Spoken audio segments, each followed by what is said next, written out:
All right, everybody, welcome to NorCal Sports Network.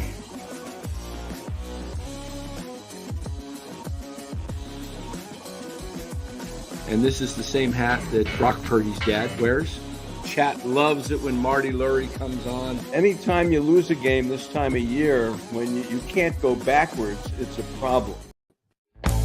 All right, everybody, welcome on in, NorCal Sports Network. Monday night, and we've got Ned Colletti with us. We'll be talking baseball, of course, Giants, Dodgers, Hall of Fame, and whatever else is big news in the game. So welcome on in, Ned. Good to see you. Hey, Danny, good to see you, pal.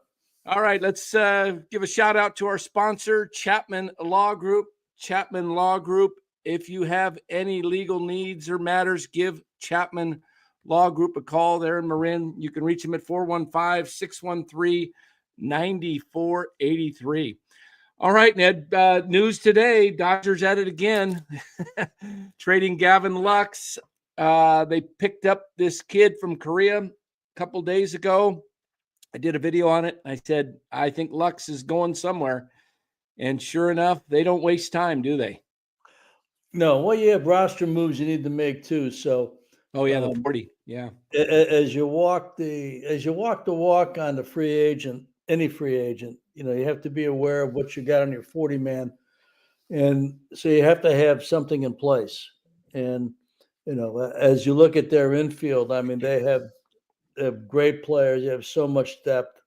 And Gavin, younger player, really still relatively young.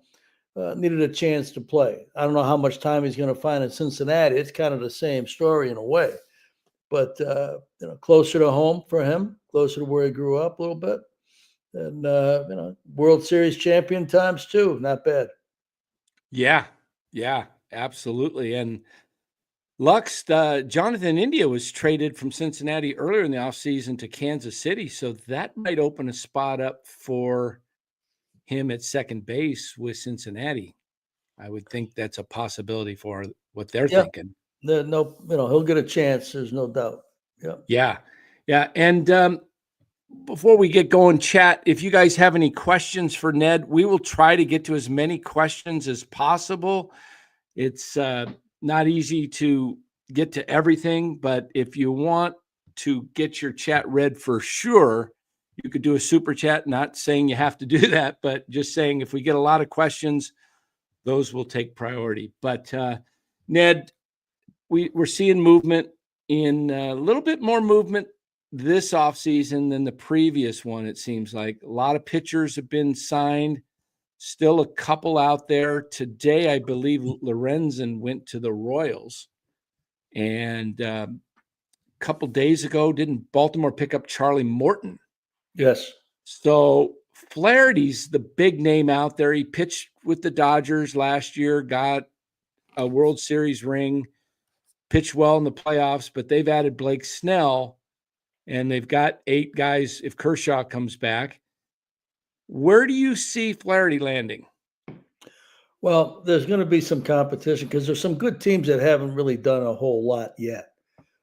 He pitched well for LA. He's always had good stuff. He's on that great high school staff at Harvard Westlake.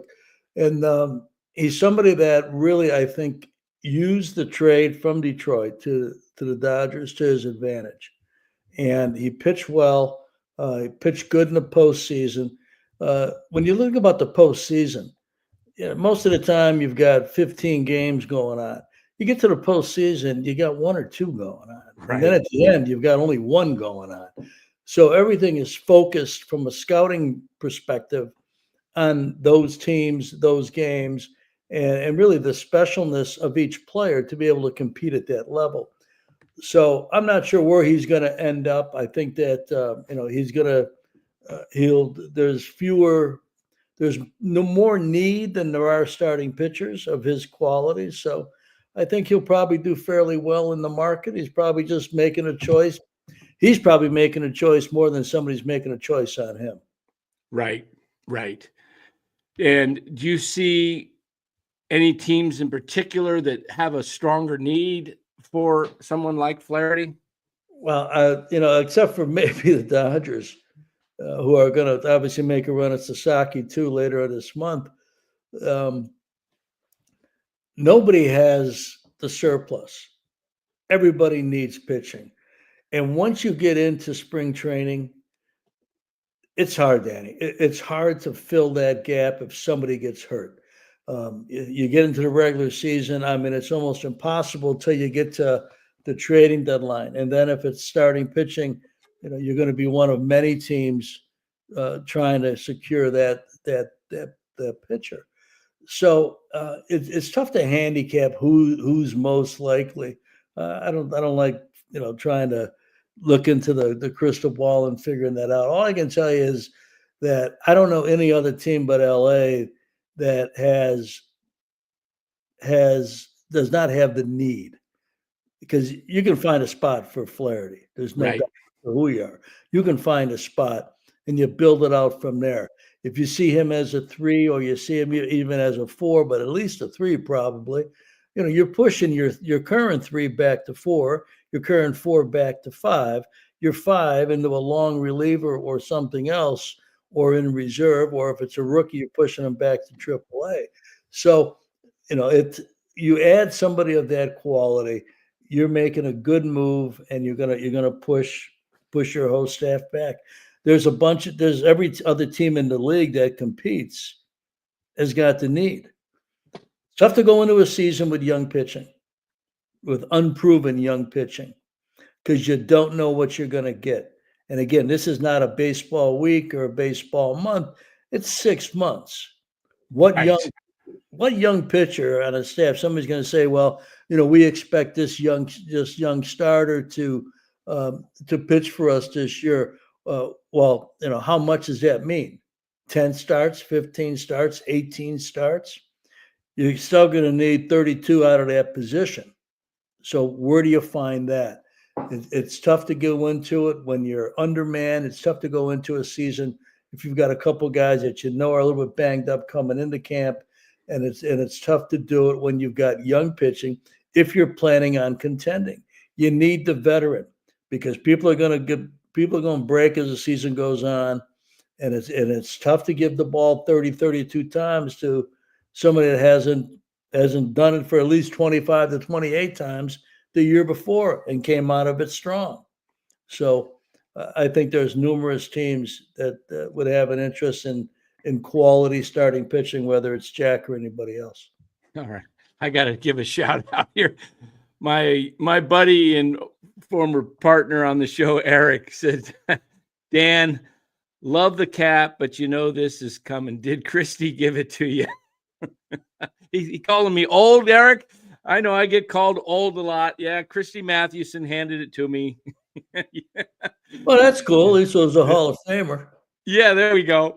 And he could start too. He give you some innings. That's right. Eric loved those old timers, man. If I picked the 26-man roster the other day, put my all-time 26 roster together, I didn't have too many old guys. I had Gehrig and Ruth and Ted Williams, but I didn't go back to Honus Wagner or anybody like that.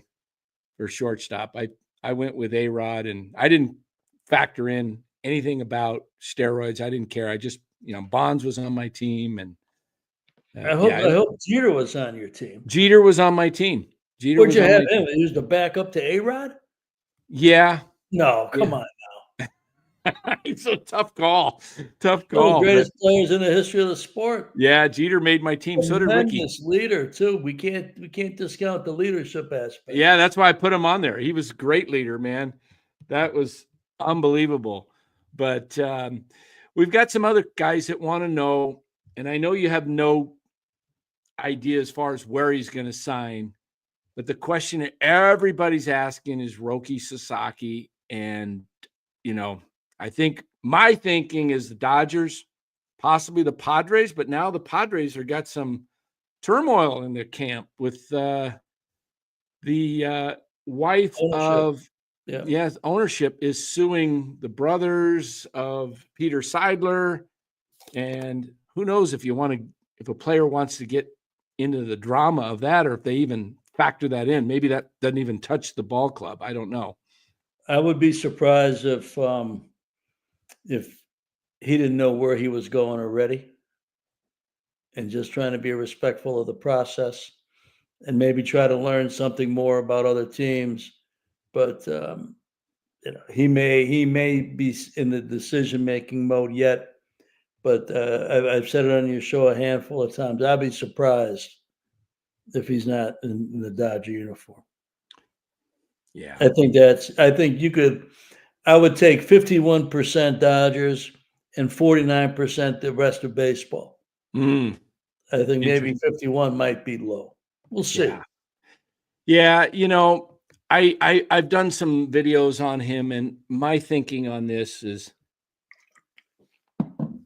he wanted to be posted as soon as Ohtani signed last year, the day Ohtani signed, like, hey, can I get posted too? And I'm like, okay, Yeah. that sounds like he wants to play with Ohtani.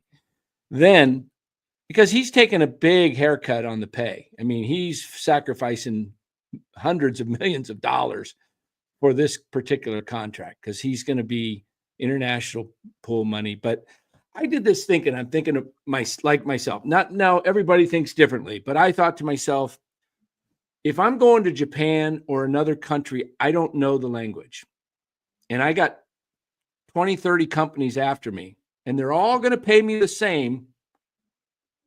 But there's one company that has two of my buddies on it from America, speak my language, and they happen to be the best company to work for. Why would I choose a lesser company where I don't know anybody? Well, that's why I say what I say.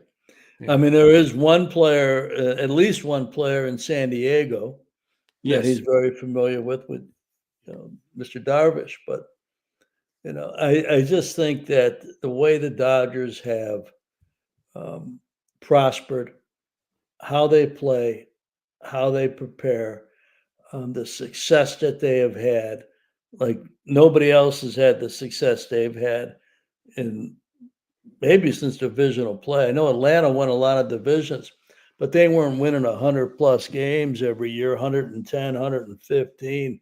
They weren't winning 106 or 107 and getting beat by a game, So, they've got everything going for them. They've got the best player in the game, and they've got other great players sitting with them. I think signing Teo Hernandez was a huge move for them and sets up their lineup. They just went with more defense with Kim the other day.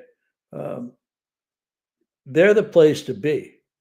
They are a Yeah. destination. Now, we could have said that a few years ago too, when Ohtani first came to the United States, and that was a bit of a surprise. So we don't always know what everybody's thinking, but the way the Dodgers, the good fortune that the Dodgers have had, coupled by the success that they've cultivated and executed, I don't know that anybody else can come close to that, especially if the money is relatively the same. Yeah. The opportunities to Absolutely. make more money off the field are only going to be in LA Right. to That's a that great extent, point. Plus all so the yeah, ad revenue he can earn through some of the endorsements yeah, no down doubt. there. Wow. Wow. So Plus, I'm sorry, sorry to interrupt. There's one other thing too that I think about as pitchers may think, and that is, they have such a deep rotation and such a deep staff. You're coming over here for the first time, like Yamamoto a year ago. right. You know, they're not expecting you to make 30 starts and throw 180, 200 innings. You know, do your share. We're going to preserve everybody. They play for October. We're going to Right. preserve everybody. So, you're not going to be rushed into a situation. You're not going to be put into a rotation where we expect you to pitch every fifth day. Okay, that because we don't have enough starting pitching. That's one of the benefits of being the Dodgers again. They have so much that nobody needs to carry the team. Nobody needs to extend themselves to their maximum. And Correct. that's Yeah, a they'll be huge going into piece. the playoffs rested because Yeah, their pitchers are going to throw 140 Amen. maybe 150, and other teams are going to be hitting 170 to 190, Amen. 200. And you know what? It's funny. You know, two guys like us are talking about getting a guy to 180 innings. Yeah. I mean, your fifth starter used to give you 180 innings. But anyway, Right. Yeah. I remember the days when these guys pitched 350. You oh know, yeah, they pitched Bob Gibson, I think one year had 32, 33 complete games. It's oh like yeah. ridiculous. Yeah. I mean, these guys made You'll sometimes never see 40 starts. Ripken's record broken. You'll never see that broken for consecutive games, nor will you see anybody get to 20 complete games, 15 complete games, 10 complete games. Right. I think there'd be a parade if somebody had 5 complete games. Yes. And the Giants signed Willie Adames early. It's been almost a month, December 10th. There hasn't been any moves since then. A lot of fans have been upset that there's nothing happened since then. And what we're hearing is, at least from the press, that it's not for lack of effort. The Giants were trying to get Tucker. They were also in on the trade for the Garrett Crochet, who ended up with Boston. Yep. How difficult is it if your farm system does it come down to that it's just like, if I would imagine it comes down to that, if a team likes what you have more than what they can get somewhere else, they're going to take your deal. No doubt. And the free agent thing, we've talked about this too on earlier shows. You know, the Giants need to become a destination again. Mm. And having Buster in charge certainly helps quite a bit. But they need to become a destination, no other way to say it. And they have to be the team that people want to play for. Got a beautiful ballpark, great city, great fan base. But players have if players are born on the East Coast or born in Latin America, you're going a long way. Your family's coming a long way if you're going to play on the West Coast. So if you made the decision that you're going to play on the West Coast, well, you know where you're starting. Right. Another So, question for you. What the Dodgers are doing, some people say it's bad for baseball. They don't like the fact that they're getting everybody and they're spending money. I personally think, I look at it different, but I'm probably more old school. I think it's good because I think it pushes other teams to compete and get better. What's your thought on that, with the Dodgers spending as much as they are and deferring contracts and seemingly have an endless budget? well, they're not breaking any rules. And if you expect, are you going to ask a team to play 7 innings, not 9? Are you going to ask a team to compete for, 7, not 9? You're going to ask a boxer in a 15-round, 12-round match to just fight for 10 or 11? No. You expect your teams to go all in and to do to compete for a championship, and that they do that. It's not shame on them. I think it's shame on those who question them for doing that. And I think while it may spur some teams to spend more, I don't know that it spurs that many. Is Colorado going to change their philosophy? You've already brought up San Diego. Are they going to suddenly throw another 50 million in to their payroll because the Dodgers have done what the Dodgers have done? The Giants, maybe. But I don't know that teams look at it that way. I think they expect their baseball people to sign and develop good players and to be able to compete. And they leave it to them. They don't want to leave it to the banker to make them a competitive team. Most want to leave it to the front office and your scouting and player development people to give yourself a chance. So, there's been a lot of teams that have had chances for a long time and they still sit in idle. They sit in 4th or 5th place. So, I don't see anything wrong with it, and they're not breaking any rules. Something I don't quite understand, because what I looked at the other day and I saw what the Dodgers did by signing the kid Kim from Korea. And I thought, And then they've signed Snell, and they're still looking at Sasaki. The more depth you can add to a team, it opens up, one, it gives you security if something goes wrong, but two, it allows you to make trades to replenish and keep the system growing. Absolutely. And that's what they did today with Lux. They got this kid, I'm forgetting his name. I did a video on him already, but he was a 3rd round pick. The Dodgers picked him up in 21 out of high school in the 16th round. He chose to go to college, I believe, Northeastern. Reds drafted him last year in the 24 draft this past summer, 3rd round. He's supposed to be good bat to ball skills, quick bat, speed, some power.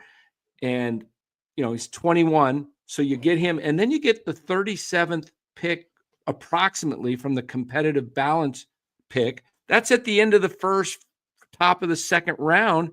Yep. Now you're just going to, okay, let's develop a couple more guys and just keep the system going. I don't understand why teams don't do this. It's just beyond me. I've said this story before, Ned. I wasn't I played ball. I wasn't a great player. I was a good ball player, but I was drafted at 9 years old in the majors.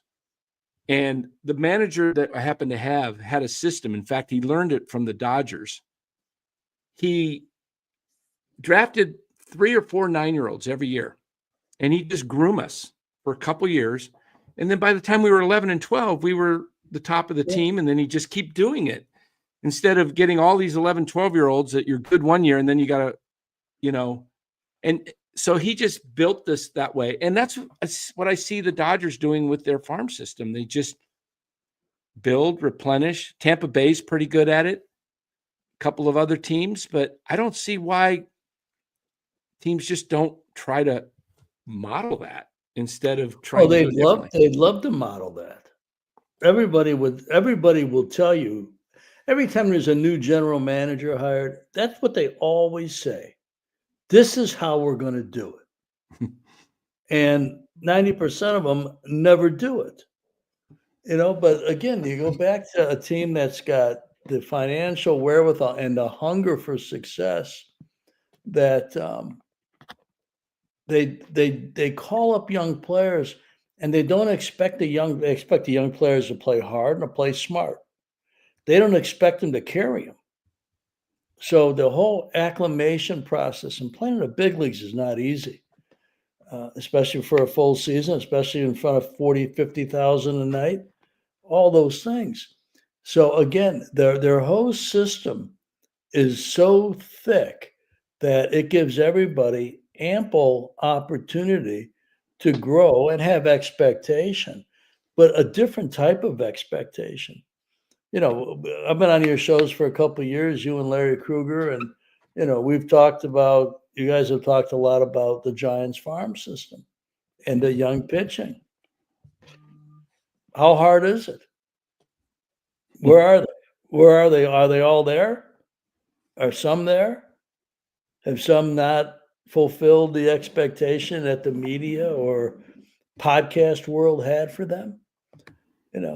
None of the stuff is easy, but when you ask less of people, and you've got a good system to begin with in your development and how you develop, and you ask less, you've got a chance to get what you expect and prosper with it.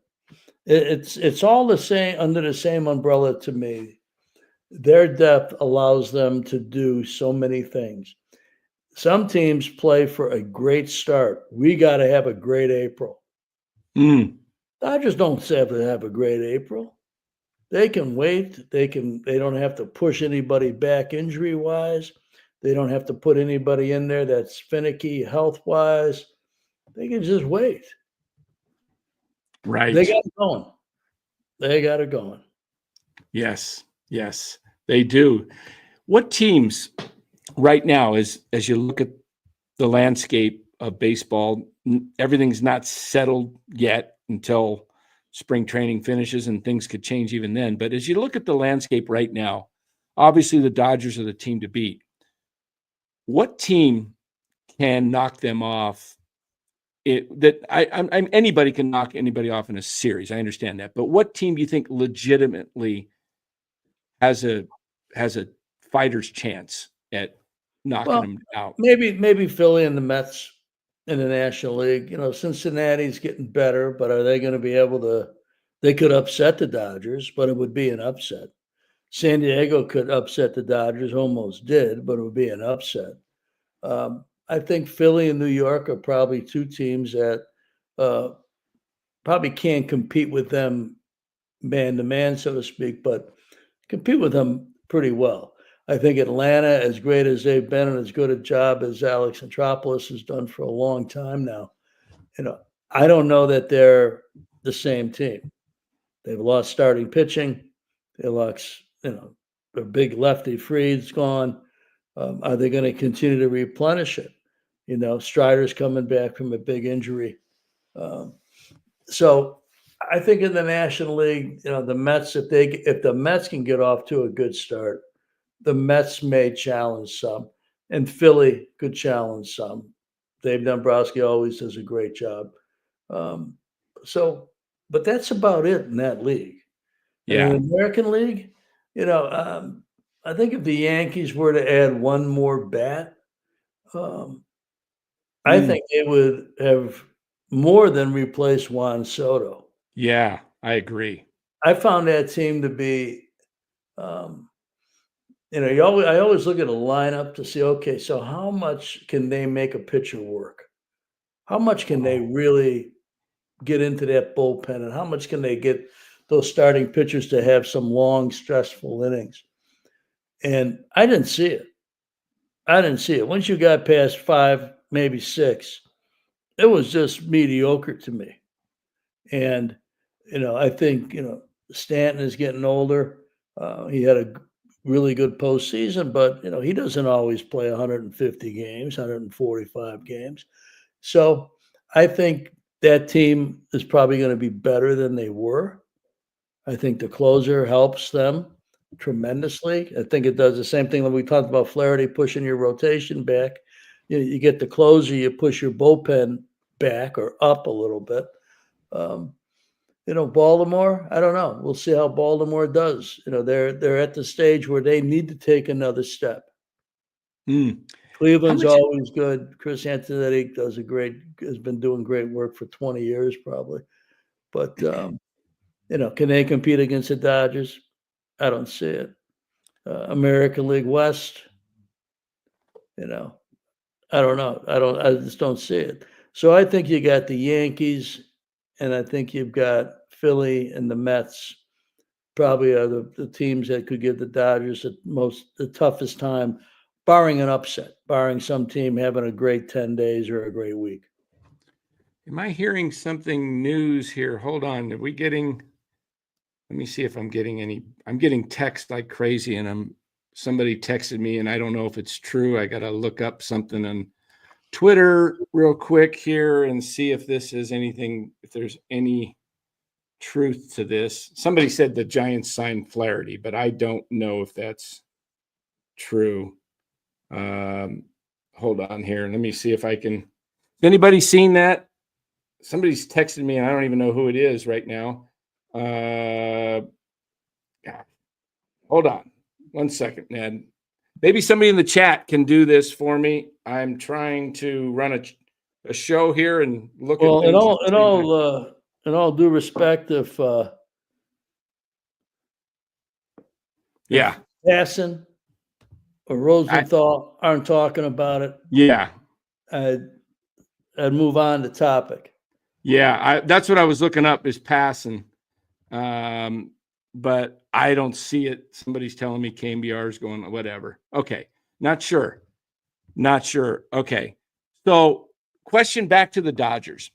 You're the GM. You used to be the GM. How much of a selling point is the new facilities that they're basically building, a state-of-the-art new clubhouse? No doubt. The clubhouse isn't even that old.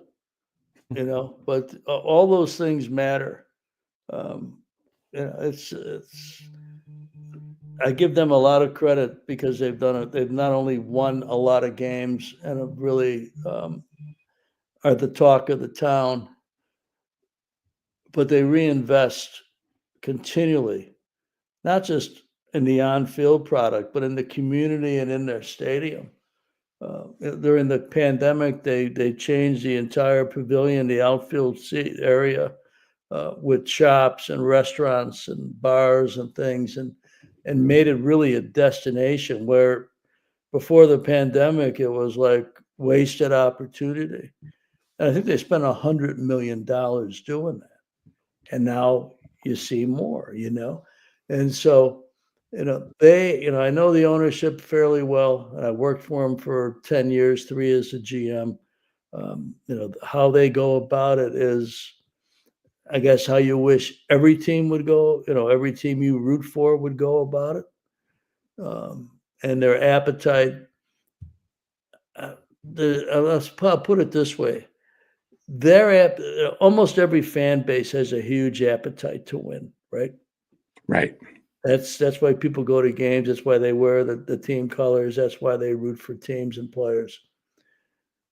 I think the ownership of the Dodgers has a as strong, if not stronger, appetite to win than the fan base. And you're talking about a fan base that's almost 4 million. Yeah, that's unbelievable. Up. But the ownership matches it, if doesn't exceed it. And as you think about that, and you go through any team in any sport, how many can you say that about? Not many. Where the ownership is bound and determined to win and bring the fans along. Most of the time, you got your fan base is pushing your ownership to do more, right? Right, exactly. I did a video today, Ned, that is out there right now that came out a couple of hours ago. I'm pushing that the Giants the fans push Charles Johnson and Greg Johnson to sell their 26% share to somebody that really wants to win, because they're seen to be more focused on trying to make profits, break even, and building, their land development. And he only owns 26% of the team. So that's about $1 billion to basically buy his shares out if they're worth $3.8 billion. I suggested a guy like Joe Lacob, who loves to compete. You see Joe Lacob on the court side all the time. Yep. You see John Middleton of the Phillies all the time. You see the Dodgers owners. You see Magic Johnson. You see them. You never see Greg Johnson out there. He's the biggest owner of the team, but he's really not involved in what the team does on the field. And to me, that says a lot, because owners, Steve Cohen's another one, wants to win. Guys that want to win, they invest in their product. And that just blows me away that you can have an ownership group that is more passionate about winning than a fan base. A fan base that is maybe the largest fan base in the country. Right. Yeah. Think about, as you run that through your mind, and the listeners out there, think about the teams that you root for. Who do you think, and nobody really knows the answer, but who do you think is more passionate about winning and more diehard about winning, the fan base or the ownership? And wow. I think most people would probably say the fan base. Right. Oakland A's would certainly say the fan base. Absolutely. Yes. And go on and on. And we've got a few super chats. That's not a knock on on anybody. It's just part of the equation. That's how the Dodgers think. Yeah. Wow. Well, I've got a couple of super chats I want to get to right here. Ned, what's your best guess who will own the Padres? I have no idea. I mean, that's sort of a family matter.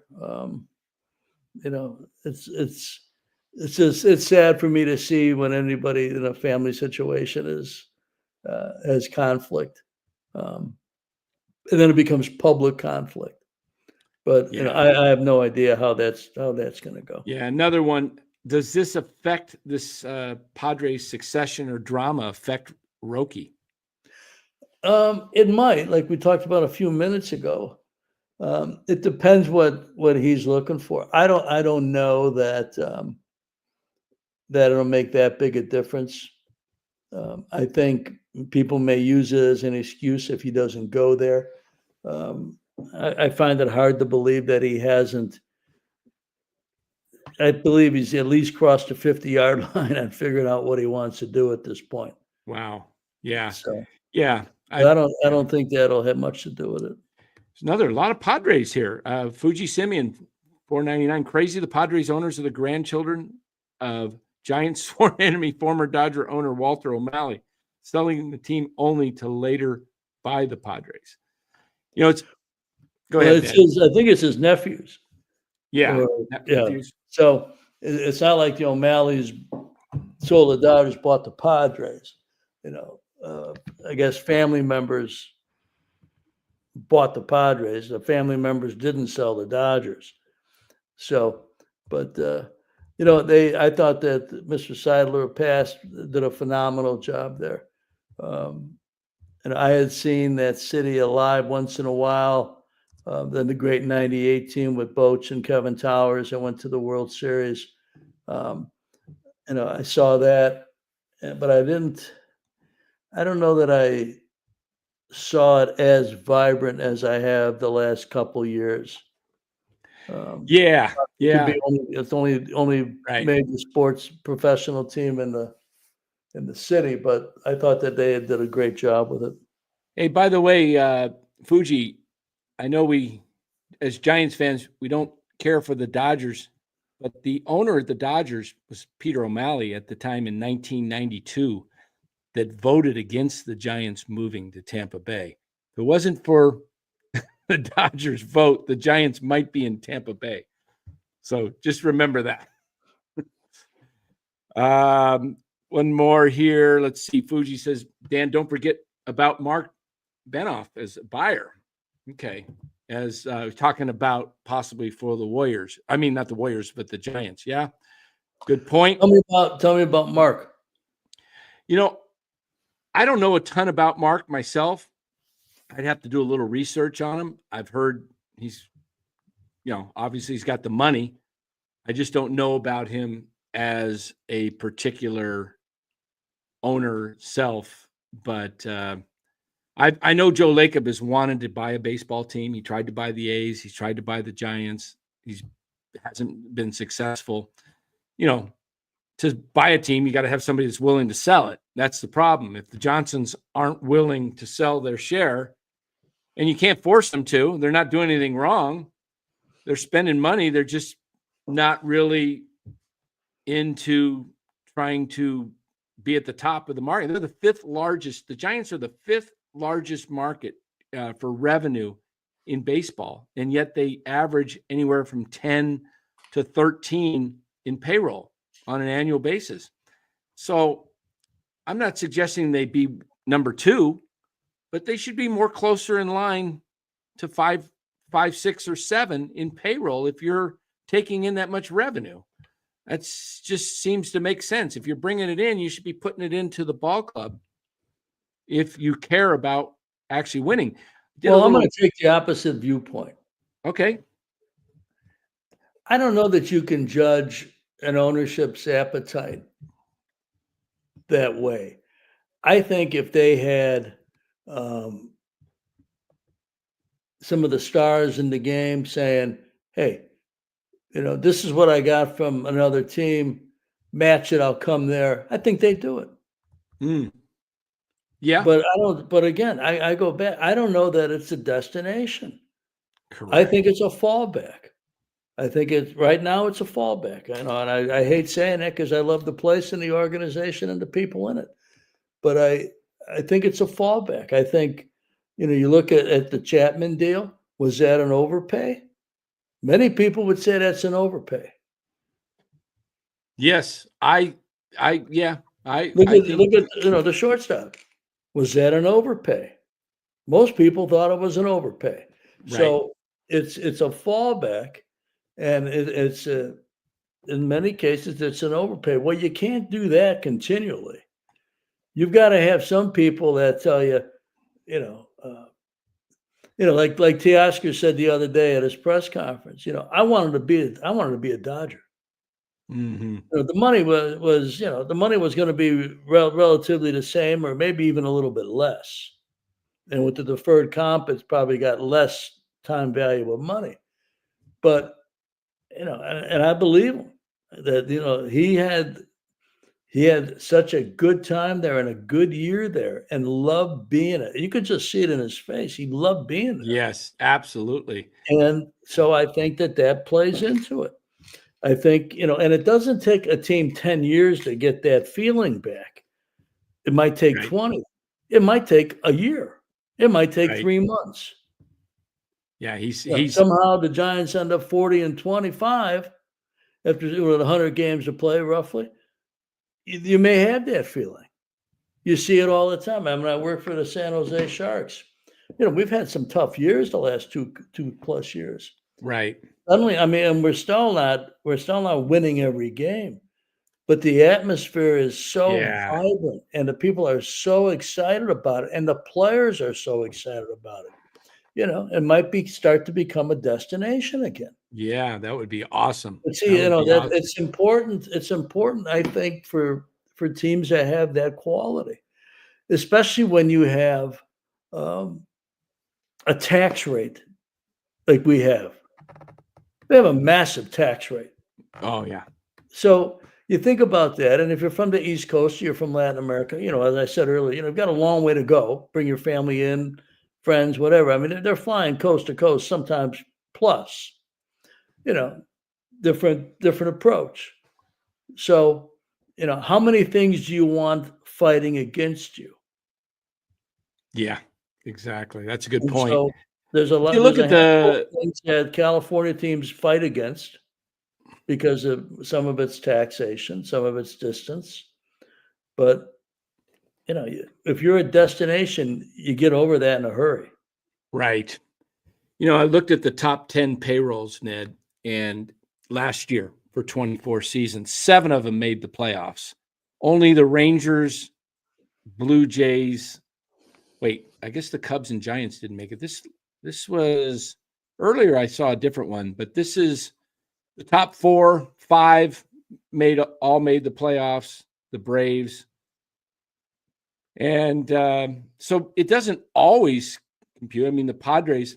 I don't think this is right because I saw the Padres. The Padres were way up there last year, so I'm not sure where that one actually came from. So I think it was the Padres were in the top 10. So I'm pretty sure it was 7 of the top 10 teams in payroll. Is the game heading that way where you have to spend money to make the playoffs? I mean, we do see some teams like Tampa who's been in there, and some small spending teams like Kansas City got in last year. Minnesota is there, Detroit. So it's not across the board, but are you trying to get in, or you're trying to win the thing? Yeah. If you're trying to win the thing, you got to spend upwards of $250 to win. You better develop too. I mean, you better. You just can't buy your way into it. Does it help? Yeah. Yes. Does it help that if you make a mistake or somebody gets hurt that you can recover from it? Sure, it does. But you can't. You just can't buy your way in. You still got to develop your way in and do a lot of other things. So, okay. It's hard. It's probably getting harder. Yeah. Here's our question. Thanks, Fuji. Mark is Salesforce CEO and namesake of Benharf Children's Hospital in San Francisco, major property holder in San Francisco. So buying Giants may have to include Mission Rock. Interesting. Yeah, that would cost you $4 billion then to buy them, at least right now. But that's interesting that he's San Francisco. Okay, that would be if I'm all for somebody who I prefer. I mean, the Dodgers have a pretty good group of owners. But Mark, what's Mark's Walter? He's the main shareholder, right, of the team. But again, I'm not sure how it breaks out. But but he's but he wants to obviously win. And of course, any team, team that ownership group that has Magic Johnson involved is out there to win. I mean, Magic loves to win. And so that would be interesting. Here's an interesting question for you. Maybe this might make you think a little bit, Ned, because you drafted some great players.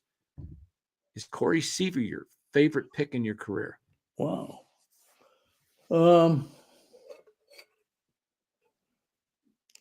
It's tough to name your favorites because it's like picking your kids, you know. There was a lot of players that turned out to have great careers, some Hall of Fame careers, starting with Clayton. Corey would be right there. How he approached it and the conversations I had with him when he was 18, 19, 20 years old were advanced for that age. And his hunger and his persistence to be great. Everybody has it, but some have extra degrees of it. And Clayton certainly, and also Corey. But Jock Peterson was excellent. Cody Bellinger, excellent. He was signed before I got to, but we put him on the mound. Kenley Jansen was excellent. I mean, you go through it. There was a lot of quality when you come to picks, and really most of them were high school players that we drafted and developed. And so a lot of credit goes to our scouts, but also our development people who we were all on the same page. And so their development turned out to be, trying to get the most out of your talent as a leader, but also for the sake of the player. And I think many reached their utmost. But yeah, Corey, certainly as I think about the question, if you would have just said who is your favorite draft pick in your career, I wouldn't have had one thought, but I would certainly have the thought of Corey Seager as part of it. Wow. So you drafted Corey? Yeah. Clayton? Yeah. Did you draft Cody Bellinger too? Yeah. Wow. Zach Peterson. Yeah, I mean, you got 4 guys that are still contributing. I mean, in the game. Wow. Yeah. And going back to your point about the money and the investment too. I was a GM for 9 years, and left a pretty good cabinet full of talent that has missed winning every division in the last decade, except for one that the Giants won by a game. But our payroll was in the middle for most of it. Our payroll was probably 12th to 16th many years. And the team that I inherited had lost 91 games. Believe that. Think of a Dodger team losing 91. The 05 team lost 91. I came in after that season. I made some moves: Billy Miller, Nomar Garciaparra, Kenny Lofton, Rafael Furcal, some pitching, and we won 88 and went to the playoffs. It took 2 years where we kind of retooled, and then went to the LCS 2 years in a row. And then took a couple of years when ownership changed and went to the LCS in a division series again. We won 5 out of 9. And we had a 6th where we got eliminated the next to the last day. And our payroll was never gigantic. Our payroll was never in the upper echelon of it. When Guggenheim came in, it changed dramatically. But we already had, proven what we could do with less payroll. That's why I go back to it, Dan. You've got to develop your players. You've got to draft and develop. There's no other way to do it. To get on people because they don't spend $300 million, that doesn't necessarily mean anything. If you were to show us a list right now of the major league teams that have spent in the top 5 the last 20 years, or even the top 1 or 2, let's go, how many of them won the World Series? When the Giants won 3 out of 5. Yeah. Did they have the top? No. So, No. I don't mean to, we're just having a conversation, a debate here. But getting on the Johnsons or getting on anybody for saying, well, they don't really care. A, we don't know that. And B, it doesn't necessarily prove anything. But you look at the Giants teams that won. Where'd Buster Posey come from?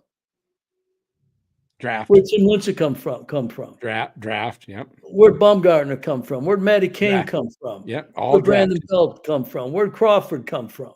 Yep. All drafted. Pablo, international draft. So, the excuse is, it's an easy conversation to say an owner don't care, but that's, unless the owner says he doesn't care, I ain't buying it. Because you can go through the history of the sport, and you can go through the history of both these franchises we're talking about. And yeah, money helps, but money doesn't get you there. If you don't develop your own players, you're not going to get there. The Dodger teams had one.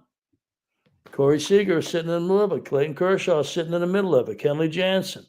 Yeah. On and on and on. Walker Buehler, who was drafted after I left. Did you draft Canley? No, Kenley was signed the year before I got there, international sign, but he was a catcher. Yeah, he was a catcher, right? And I had to convince him to take the mound, and that took about a week or so, and he did it kind of half-heartedly at the beginning. But so you were the guy responsible for making Kenley Jansen the great closer he was? I mean, got him to pitch. I mean, you got him. We put him on the mound, yeah. Right. So the rest is up to him, but you put him on the mound. Yeah. Wow. Who do you think you're talking to here, Danny? You think I'm just some guy standing on the corner?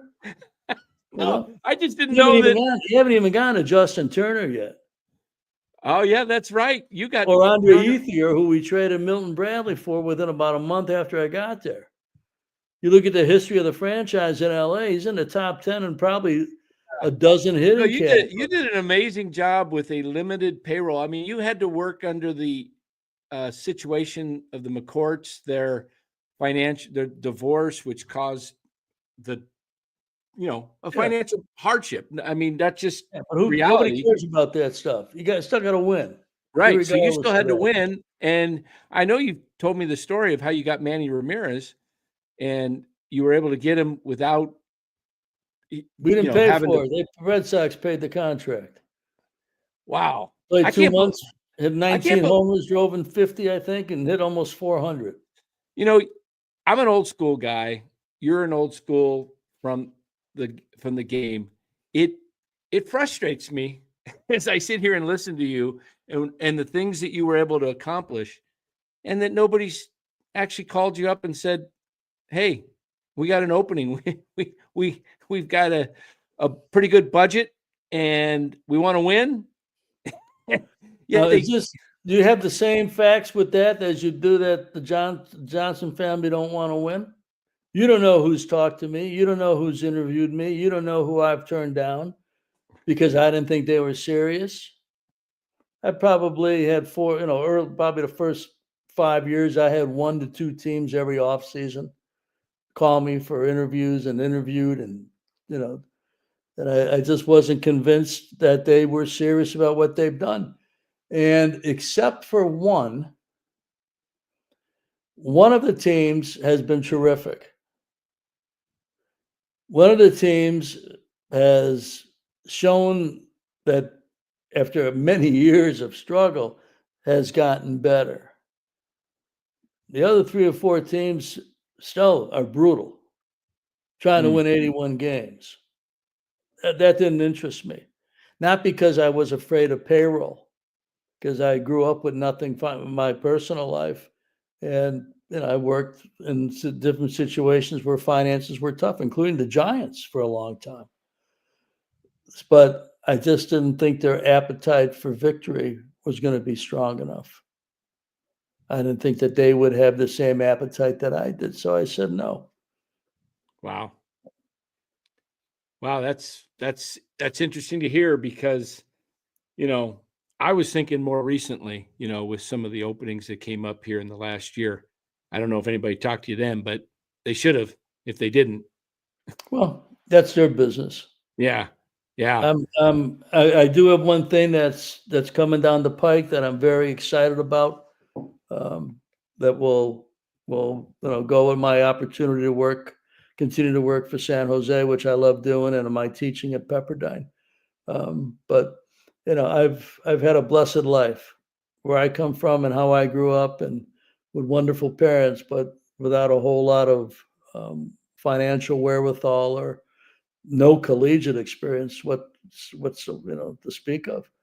I have no complaints. Do you wish some things would have gone different? Yeah, sure. Everybody can say that, but I have no complaints. And those who chose to not want to compete when they talk to me, they're still in that same boat. Wow. Crazy. Crazy. So that's Couple more super chats that have come in. I think Ryan, our young producer, he's pretty impressed that I don't think he knew all those guys you drafted with the Dodgers. He says, wow, Ned knows how to draft. You Hall of Famers there. And here's another question. I don't know if thanks, producer Ryan. Yeah. I don't know if there's an answer to that one, Ned. I don't know if you have anything to tell Friedman, but what's one thing you'd tell Friedman to work on? I think maybe early on I might have had an idea or two, but there's no way you can debate the tremendous job he and his staff have done. And now they got it rolling. I mean, they were good before and they inherited well, but they also had to execute that and have with Dave Roberts. And but they got it going now better than they've ever had it going. Yeah, they took them a while, but they figured it out. Now it's wow. Here's another one. How was it to work with Frank McCourt, I guess, versus Guggenheim? It was very different. The owners I've worked for have by and large been different. I worked for the Tribune Company in Chicago, different era, media company. Had a board of directors. I came to San Francisco and they had just been bought by many different great people, and they had a board. I'm sure they still do that you would meet with. You meet with everybody once in a while, but you had a board, and that was probably my favorite time because I left almost 20 years ago, and I still have friends on the ownership. That's right. You left the end of huge 05. Yeah. Yeah. So, Frank, it was a family. So you had a different dynamic than you would typically have with a big organization. But I learned a lot from Frank. Frank had his dissenters and the people who thought that he shouldn't be able to use any Dodger money for his personal gain. I'm not sure that every owner doesn't to some extent. But he taught me a lot. I don't know that I learned more from any one particular owner than I did from Frank. And yeah, sure, some things you're not going to replicate, but there was many things that he taught me that I see the brilliance of and almost a genius of how he does his business. And Guggenheim came in, and right away it was all about winning. I would debate. I went from debating any ownership group about how much to spend on a free agent, trying to get more out of them, to trying to slow Guggenheim down. Wow. Because, their appetite, and it's never changed. They've owned the team. They've owned it, I think. They buy it in 13? 12. So, 12? They're going on 12, 13 years. They've never not had this extreme appetite for victory. And if you can prove to them that you want a player and you can show the finances and how it works and what it means, they are all in. You're going to have to hold them back more than beg them. Wow. Oh yeah. Wow. That's amazing. Here's a thank you from Some Kind of Wonderful. Thank you for everything you did for the Dodgers. Yeah. You're welcome. It was an honor. I spent 17 years there, and one of the great honors of my life. That was a song, I think. Was that Cheap Trick? Some Kind of Wonderful? Is that where that comes from? Cheap Trick? I think that was good there, Danny. That's I think pretty that was cool. the song. Some kind of one. I won't sing it. Yeah, don't sing it, Danny. We're trying to No. keep people listening here. Yeah, no, that's for sure. Couple of super chat questions that I starred here. Question for Ned: do you think Matt Kemp should get a 24 World Series ring? As you know, he had a one-day contract last year to retire as a Dodger. Well, I'm not sure the one-day contract would make him eligible. I think it's really an organizational philosophy, what they do with their former players. I know that I'm pretty sure when the Cubs won in 16, that a lot of people who had been with the organization and were no longer with them received rings. Pretty sure Jim Hendry, who was with the Yankees already and had been there for a little while, may have gotten a World Series ring. So, Okay. Tough to say. Here's from our co-host, Lou Marston. Ned, we have a worse team than last year. Being a fan and a season ticket holder, I am not happy. I can hear Lou right now. Ownership full of excuses. Is there any room on the Dodgers bandwagon? Not. I'm very upset. Lou has owned season tickets all the way back to the New York Giants. These guys, his family, and they got 4 seats literally right next to the Giants dugout that looks into the Giants dugout. And he's had these seats and he's paid a lot of money. And I can understand his frustration as a fan. What do you say to his question? Things go in cycles. When your organization, in my opinion, becomes a destination again, you'll be happy having those seats and looking in that dugout. You'll be happier. There is one word that I definitely disagree with here, and that is bandwagon. Dodgers don't have a bandwagon. Okay. People aren't jumping on and off the bandwagon. They're committed. So other than that, Blue, I understand your frustration. All But right. We will agree to disagree because I think they're bandwagon fans in any sport with winners. They jump on and then, but they're, probably the true fans in LA that support the team and that live here in the, they live in the Bay Area and Arizona, different places.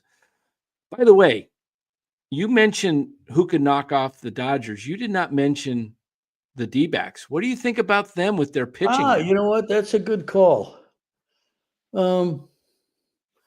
Yeah, I was remiss. I think it would be an upset, but I also think they're probably in a better spot than San Diego is right now. I think they've done some great stuff. Much respect for Mike Hazen and his group and Troy Lavello. They've done great work. And but that's a good call. Thanks for correcting me. I hate to have my Diamondback buddies texting me. I think that, in a short series, you never know. You throw Burns and Gallen and got who knows if Montgomery's on the team, if he bounces back. And then you've got the kid, Brandon, I'm drawing a blank on his name. I'd have to look it up. I lose track of names sometimes when I'm doing a live and reading the chat and everything. I'm trying to think of names. Brandon Fott just came to me, but they got him. And then they've got the other righty, Merrill Kelly.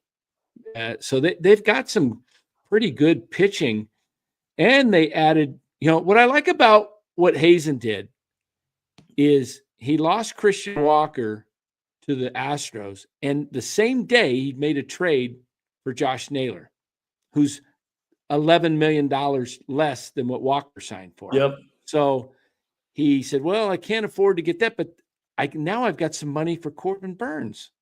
It's like, okay, there you go. I think they've done a great work. I think, and they have a relatively young team too. Yeah. And if Carroll bounces back more like his rookie season, yes, I think he hurt his shoulder at the end of his rookie season, and it carried over last year.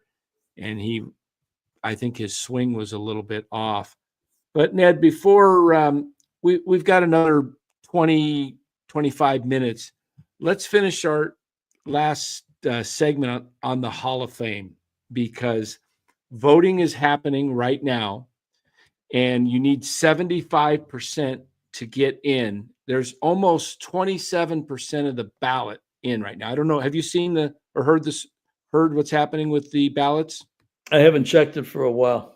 Okay, I'm going to pull it up right here. This is an up-to-date vote tracker for the Hall of Fame, and Suzuki with almost 27% in, 98 public ballots, 6 anonymous. Suzuki has got 100%. Sabathia is going to make it. Billy Wagner looks like he's going to make it, and Carlos Beltran right on the cusp. If he gets more votes, the trend continues, he will make it. And Andrew Jones is very close. So it looks like we're going to have 3 for sure, maybe as many as 5. What's your take on these players right here? Well, the top 3, I think, are cinches. I think Carlos will get there, maybe not this year, but I think that he'll get there. Andrew Jones, I think there's 2 careers to Andrew Jones. The Braves career, that was sensational. Great middle of the field defender, hitter, really could do some big things. I signed him, and didn't work out. Didn't get close. He didn't hit 200 for us, and just for a lot of reasons. And so I think when you look at the careers, Suzuki, Sabathia, Billy Wagner, Carlos, Chase, you look at that group right there. Alex, you got some PED, and Manny some PED, and then you're getting down into 30% with a great pitcher like Andy. But another PED, right, Andy? Well, kind of different, I think. Whatever. He's not even halfway there if this is accurate. Yeah. So yeah, this is pretty accurate. This is up to date, last updated a few hours ago. So, the one that I'm just, I wonder if people look at the entire career or a 60-70% of a career is Andrew. Because if you look at when he came to LA, and after that, when he went a couple other places, if you took the name off it, he wouldn't even win a ballot. So how much does that count for?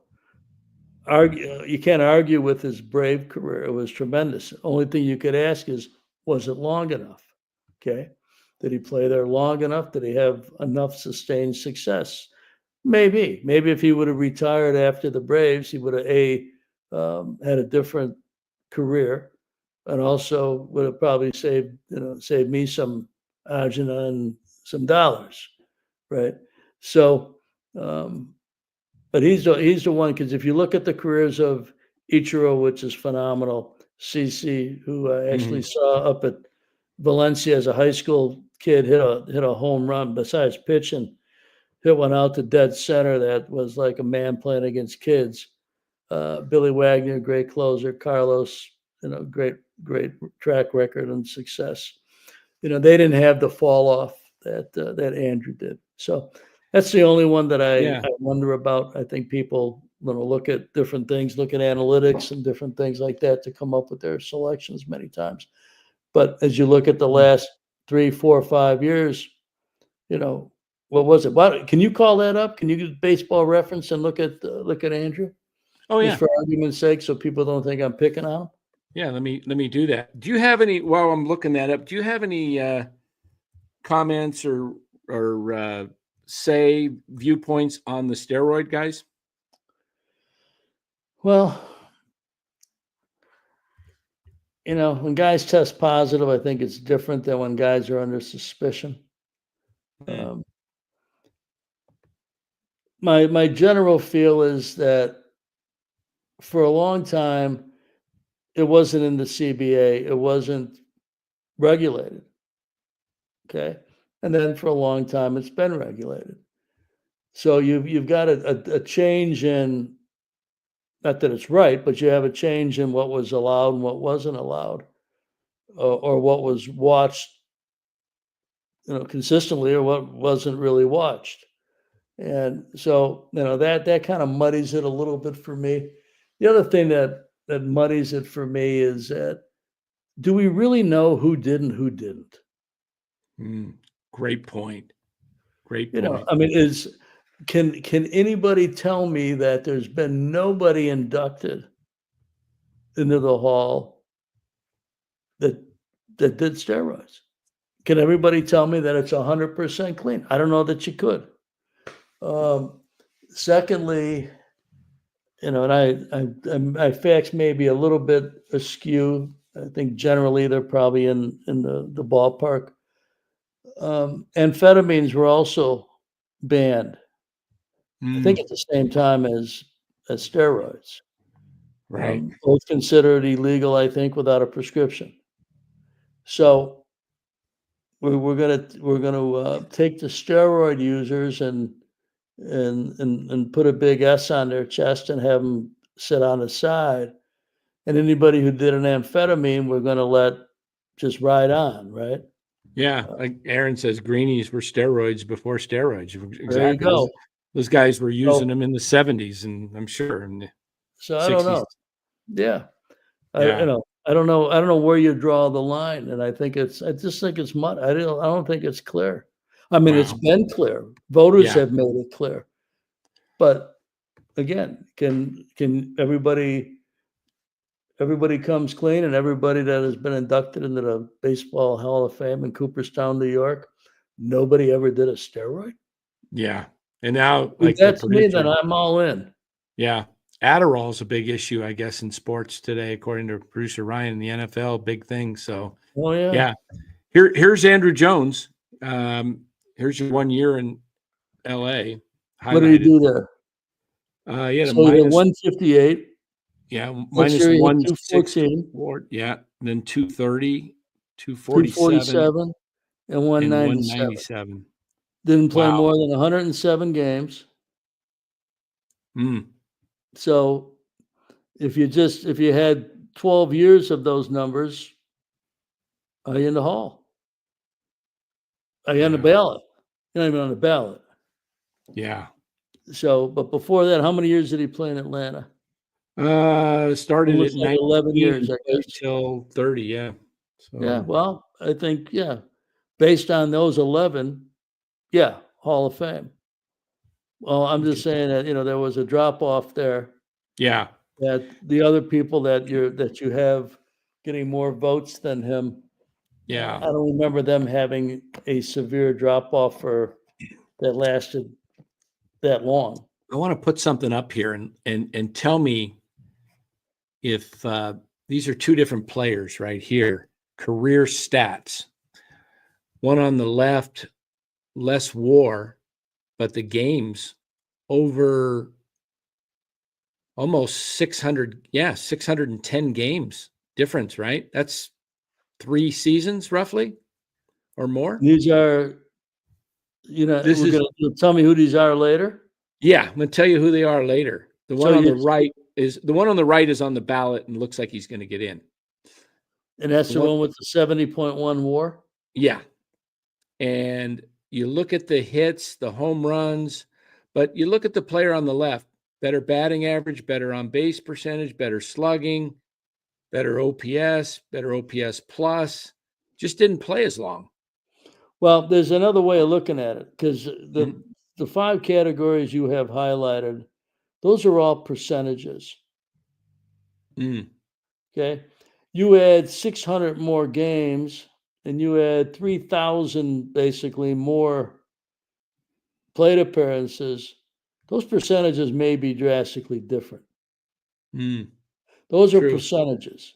They're not total bulk numbers. I would imagine the RBIs would be pretty close to equal, maybe a little Oh less. yeah, if the performance continued to Yeah, be yeah, at the level that it was for 1,976 games. yeah, Who are the 2 players? Interesting. yeah. Okay. I've always thought Will, if Harold Baines got in, because he played forever and he had the DH that kept him going. But if you look at Will's numbers to Bain's numbers, not a huge difference. I've always thought some of the guys that never got votes, and I understand that maybe Will's not quite there to make the Hall of Fame, but the committee put Harold Baines in after his 10 years were up. I'm hoping that someday in my lifetime, I would love to see guys like Clemens and Bonds get in, because they were the best, some of the best ever. No doubt. And, if Bonds quit playing in 2000, he had Hall of Fame numbers just with his home runs and steals. Oh, no doubt. And that was No doubt. before. He was the greatest player I've ever saw on a daily basis. Yes. There's nothing he couldn't do. Right. No, there was nothing he couldn't do. He was, before he kind of bulked up, he was an incredible base runner, stealer, incredible outfielder. And Yes. he had range, he had great glove. He was just, there's only a few players in my lifetime that when they come to a bat, I'm like, I'm not leaving. I'm not running to the restroom if I'm at the ballpark, and I'm not leaving my TV. And Bonds is one of them. Ohtani's the other. And there's maybe a couple of other guys in the game today, that Aaron Judge, guys that can entertain you. But it's a shame that the way that whole thing worked out, that whole, steroid era. Yeah. But like you said, how do we know who did it, who didn't? And to me, baseball was struggling in the 90s with the strike. They got behind the big home run thing with McGuire and Sosa, and it brought people back to the game, and everybody was excited about it. I've always said hitting a baseball is probably one of the most difficult things you can do. Steroids doesn't help you make contact. No doubt. It doesn't make you, because if that was the case, Arnold Schwarzenegger would be in the Hall of Fame. True. It may help you with vision and so, whatever. But yeah, you're right. As I look back, and again, my memory might be a little bit off. The World Series got canceled in '94. Correct. And the issues were major issues. I think when you look at the collective bargaining agreement that was signed in '95, that the season started late April, we had the replacement players. That was my first year with the Giants. When you look at the issues that were major changes, and I can be wrong on this, but I think I'm right. The revenue sharing, the luxury tax, the competitive balance was a major issue. It would have been, and it took until the eve of opening day, pretty much. I think I was in the Oakland Coliseum we were playing in the Bay Bridge series when it got settled on a Saturday morning. With opening day being Monday with replacement players, or Tuesday. So it took all that time. It took from August, cost a World Series, the entire winter. I think Congress got involved, or some government agency got involved. And how much were you going to change in one CBA? And I think there's only so much negotiation you can do in a situation like that. The Baseball Players Union might be as strong a union as there is in the world, certainly in the country. So I think the game made tremendous strides at a huge cost between '94 and '95. But I don't know that you could have gone in there and said, and by the way, we're going to have testing for steroids and performance-enhancing drugs, and we're going to sit people out for 50, 80 games or a year or their career. I mean, it took another CBA almost, and again, the government to get involved and say enough already. If you remember all the hearings on Capitol Hill with Palmero and Sosa and I think and others, it got to that point before it was finally sorted out. So, I understand it. I was right in the middle of my career during it, and it was probably the toughest time because you didn't know what players did, what players didn't, and as you get into the free agent market, you really don't know what you're paying for. And so Right. it was tough times, but it was the landscape that we were set forth with. So that's what we did. But I'd probably need to go back and take a look at that CBA to see what went in it. But I'm Yeah. pretty sure it was a major CBA for competitive balance, which has been kind of shot, the last Right. couple of years with a team spending 300 million and teams spending 50, 60 million, but Right. Hey, here's maybe more of an argument for Will Clark than Carlos Beltran. If Andrew Jones has 73% of the vote, Will Clark should have been pretty close. Look at that. Hits are greater for Clark. A little bit less games, about a season. 220 games, so a little over a season. Plate appearances aren't too far off, but more hits. Look at the batting average, 303 to 254. Jones had more homers, but everything else pretty close. Were these guys DHs? I don't know. Clark didn't do too much DHing. He might have at the end of his career. What did Andrew do? Did Andrew? I didn't follow his career as much. Was he a DH at the end of his career? Well, he may have been, but this guy won Gold Gloves in center field for years. Right. He was a great defensive player, but Will was a great first baseman. Will could pick it. It's two different positions, though. Right. Yeah. Center field. Yeah. So, if Andrew was an average center fielder, we wouldn't even be having this conversation. Right. Yeah. But he was far from an average center fielder. He's one of the great center fielders of he was in the last 25, 30 years. He was. We got a few more super chats. We'll finish up with those. Let me see. I didn't get these. Let's see. How we did that one. Yeah, we did that one. Okay. Where are they? I was told there was 4 more in here, but I don't see them. I think we got them all. I don't see. Maybe Ryan, if you see any more in here that I'm missing, I don't see them in here. Chardal is a member. Thank you, Chardal. He says, "Hey, Dan and Ned, how you guys doing?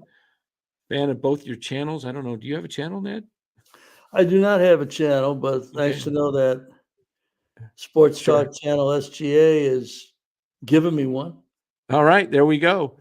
All right, that's the great Chardal there. Let me remove that one there. Okay, so I think we got all the supers that there. So in our remaining few minutes, Ned, anything that what's your take on guys like the remaining Anthony Santander, Pete Alonso, and Alex Bregman are the 3 big guys that haven't signed yet, and then to a lesser extent Hassan Kim of the Padres. Those are kind of and then you got Jurickson Profar that's still out there. Some good players. Well, the top 3 guys you mentioned are obviously can change a game, can change many games. I'm sure they're looking for the right fit. I'm sure they're probably, looking for one more year than anybody's willing to give them. Right. Typically, it's one more year. The money is, if you're this far along, the money isn't the issue. It's how long you're going to pay it. That's the issue. Wow. So, But you know what? We're not at the Super Bowl yet. We're just in early January. Still plenty of time. All right. Let me ask you this. 2 more questions before we finish. First one, Pete Alonso, power hitter, 40 home run potential. Giants haven't had a 30 home run guy since Bonds in 2004.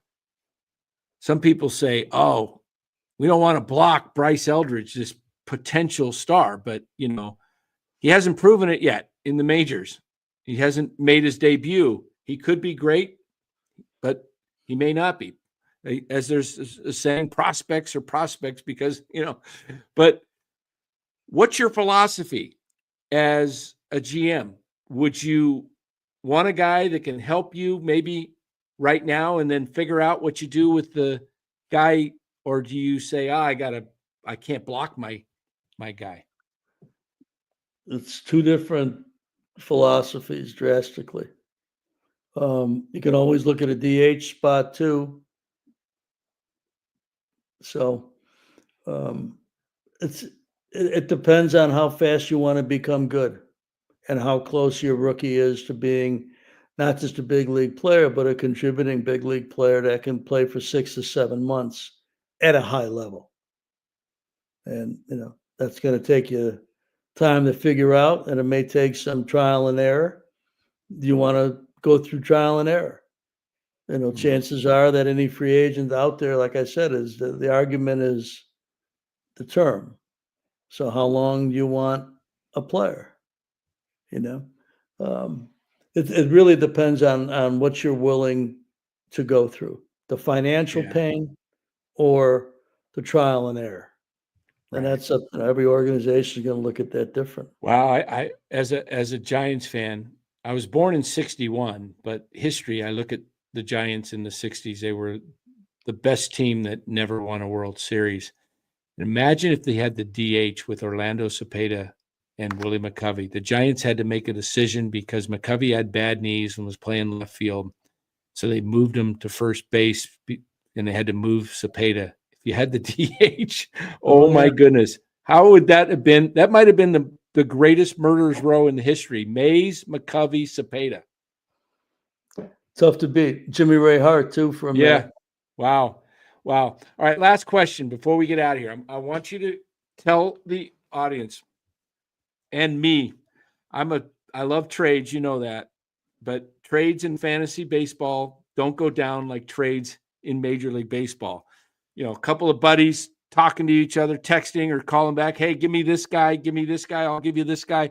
It gets worked out sometimes in an hour, sometimes it takes a week or 2. How does a trade take place and when is it official? Because, if you make an agreement with so-and-so team, how does that work in Major League Baseball? Do you send the trade to somebody? You have to have a letter of the document what you're doing, and you got to file it with MLB. And so is there a signature that you send to each other, like back and forth? You confirm it. Okay. And then you send it into MLB, and MLB looks at it, and it's got to be precise on both sides. Otherwise, you don't have a deal. Okay. So that's how it comes down. So has there ever been a situation where you got a deal working and one sends it and then someone else comes in, hey, I heard, you're in on this guy and I give you something better? I don't know. Never in my career, but anything is possible. Wow. Same thing happens with free agency. You send in terms and the agent sends in terms to the union, and the union and MLB get on the phone and or however they do it, and they exchange the figures to make sure that the contract, the language, the bonuses, the no movement clauses, whatever it is, that they mirror each other. You can't be off by one point on anything. Interesting. All right, there we have it. All right. Great, Ned. Thanks for joining us again, guys. NorCal Sports Network. If you haven't been here before, give the show a like, subscribe to the channel. If you haven't done so, we really do appreciate it. Ned comes on here a couple times a month, and we'll let you know the next time he comes on. depend on his schedule. He's on the road scouting sometimes, and we try to make it Sunday, Monday night, whatever it works. But thanks again, Ned. Really appreciate it. You're welcome, And Dan. And Lou, if you're still listening, I'd hang on to those seats a little while longer. Yeah, you might be all right. Probably in 2000. Excuse me. In 2009, you probably didn't think you were going to see 3 World Series in the next 5 years either. There you go. All right, It's all take care, cyclical. everybody. Happy New All right. Year. All the best. All right, everybody. We'll see you tomorrow night. Take care.